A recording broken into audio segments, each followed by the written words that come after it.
आज हम जानेंगे कि एंटी ट्यूबरकुलोसिस ड्रग्स क्या होती है।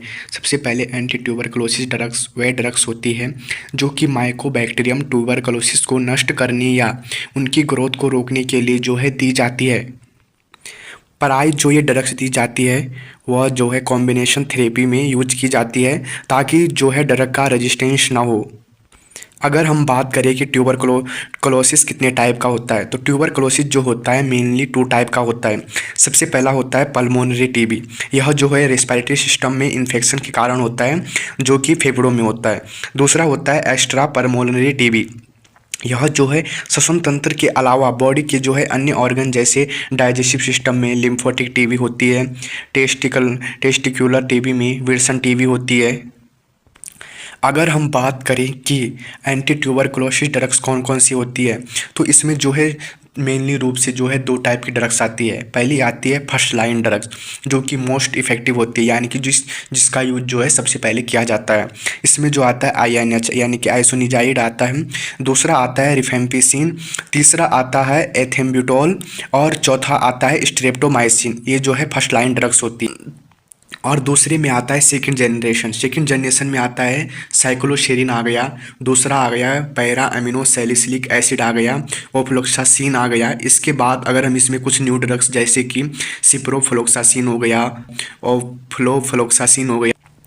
इसके अलावा इसमें जो है कुछ इंजेक्टेबल ड्रग्स भी आती है जैसे कि कैनामाइसिन यानी कि KM। दूसरा होता है एमिकैसिन यानी कि AM।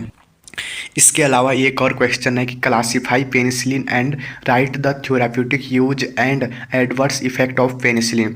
तो सबसे पहले हम पेनिसिलिन क्या कहते हैं। पेनिसिलिन जो होता है एक महत्वपूर्ण एंटीबायोटिक ड्रग है जिसकी खोज सर्वप्रथम 1928 में अलेक्जेंडर फ्लेमिंग द्वारा की गई थी। इसकी खोज पेनिसिलम नेटोटम नामक फंजाई से की गई थी और इसका क्लिनिकल यूज सन 1946 में किया गया था।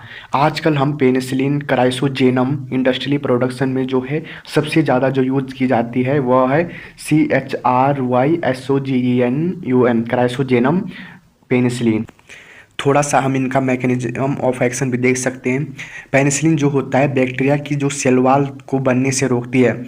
यह जो है पेनिसिलिन बाइंडिंग प्रोटीन से जुड़कर पेप्टाइडोग्लाइकैन सिंथेसिस को रोक देती है, यानी कि जो पेनिसिलिन होती है वह बाइंडिंग प्रोटीन से जुड़ती है और जो पेप्टिडोग्लाइकैन सिंथेसिस को रोक देती है, जिससे जो है जब यह पेप्टिडोग्लाइकैन सिंथेसिस रुक जाता है तो जिससे जो सेल वॉल होती है वह वीक हो जाती है। और जब सेल वॉल कमज़ोर होगी तो सेल वॉल जो होती है उस सेल वॉल ऑस्मोटिक प्रेशर को जो है सहन नहीं कर पाती, जिससे कि जो सेल होती है वो फट जाती है और बैक्टीरिया जो है मर जाते हैं। इसलिए पेनिसिलिन जो होता है बैक्टीरियाइडल एंटीबायोटिक है।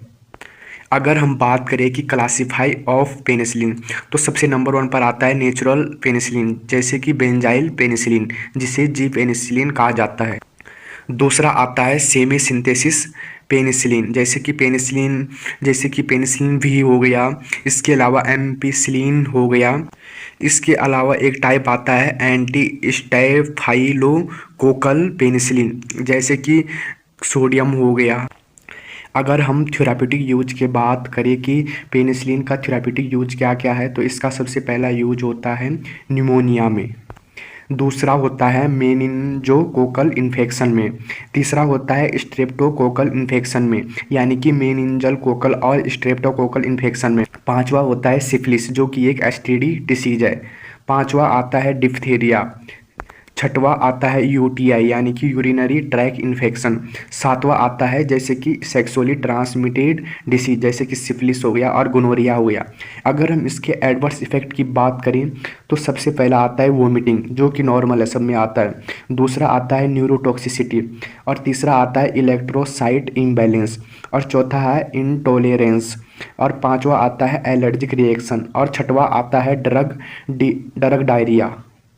तो ये सभी हो गए पेनिसिलिन के क्लासिफाई। पेनिसिलिन की खोज किसने की, पेनिसिलिन की therapeutic use and adverse effect. ये 2 इम्पोर्टेंट क्वेश्चन थे।